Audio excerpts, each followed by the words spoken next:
Hello there, Mark Brough, Project Manager for Merit at the site of the new Berwick Infirmary, just to give an update before the Christmas break as to how the works are progressing on site. So externally, the building is now at the point whereupon it can accept glazed window panels. We can enclose it off then to the weather.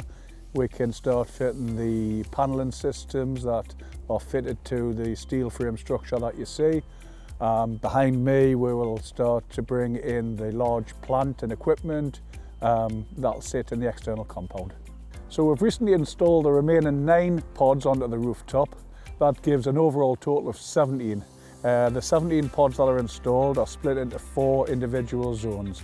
Each zone is capable of providing all services and infrastructure into that particular part of the hospital below. Internally, now that the concrete flooring works are complete throughout the facility, this has allowed us to bring the pre-assembled modules we call PAMs into the hospital. These are shown behind me and they are fitted above the ceiling voids, and these link direct to the pods on the rooftop. They're split across the 4 zones and essentially take the services direct to all individual areas of the facility. So this year at Berwick, it's just been wonderful. We've really started to see things moving. I know that people have waited a long time for this, myself included, but you know, things are moving at a pace now. So our staff, as always at Berwick, have just been absolutely amazing. The admin staff, the teams, you know, everybody, from catering to the porters to everyone has just jumped in and helped us here.